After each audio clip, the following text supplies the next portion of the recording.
Καλή σας ημέρα. Ονομάζομαι Σπύρος. Κάνω ένα κοινωνικό project. Κουρεύω δωρεάν ανθρώπους. Θέλετε να κάνουμε ένα δωρεάν κούρεμα? Ναι, κούρεψε μου. Ωραία, πάμε. Όλα, να φύγουν όλα.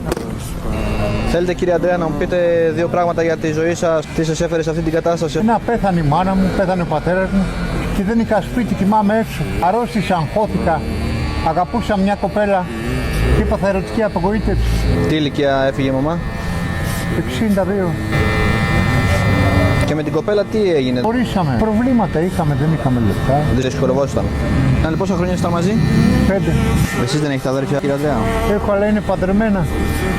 Και είναι πατήρια, φτωχοί είναι. Ζουν στον Νίκιο. Πόσους χρονών είστε? 56.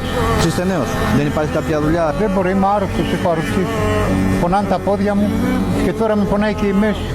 Έχω γίνει παράλυτος.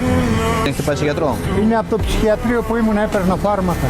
Ερωτική απογοήτευση είχα πάρει. Άμα μπορείς, βρες μου κάνα σπίτι αν κοιμάμαι. Ένα δωμάτιο να με βάλεις μέσα.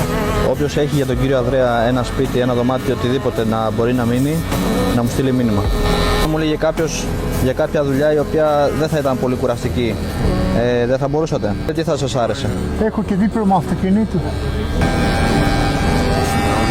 Εάν υπάρχει κάποια δουλειά για τον κύριο Ανδρέα, επειδή έχει δίπλωμα για οδήγηση και μπορεί κάποιος να τον πάρει, να μου στείλει μήνυμα. Γενικά, τι δυσκολίες αντιμετωπίσατε στη ζωή σας μέχρι τώρα? Πολλές. Πονάω τώρα στη μέση σπίτι. Πονάτε στη μέση. Θέλετε και ένα γιατρό? Όχι, δεν πειράζει. Έχετε απογοητευτεί από τους ανθρώπους? Δεν υπάρχουν οι άνθρωποι να βοηθάνε.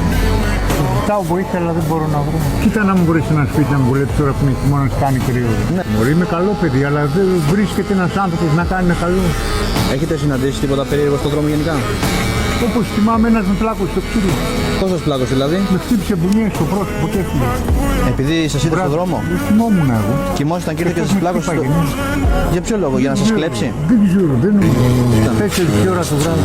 Όταν περνάει ο κόσμος αυτές τις μέρες από εδώ, είναι ας πούμε πιο γιορτινές, πιο έτσι τις οικογένειες κλπ. Βοηθάει καθόλου? Δεν μου δίνει σημασία, μα αν μου δίνει κανένας κάνα 50 λεπτά, 1 ευρώ μου παίρνει κάνα σάντουιτς. Περνάνε και σας είναι ας πούμε αδιάφοροι τελείως? Σαν να με ξεσπονίσει γιατί δεν έχω νερό να κάνω μπάνιο. Πονάω. Ξέρω στο τηλέφωνο μου να μου βρεις κάτι να κοιμηθώ. Παρακαλώ πολύ να δώσετε μια συμβουλή στους νέους ανθρώπους για το πώς πρέπει να είναι μεταξύ τους, μόνο τίποτα άλλο. Σέβεται ένας τον άλλον. Ο Θεός να κάνει κάποιους ανθρώπους να με βοηθήσουν και θα προσεύχομαι.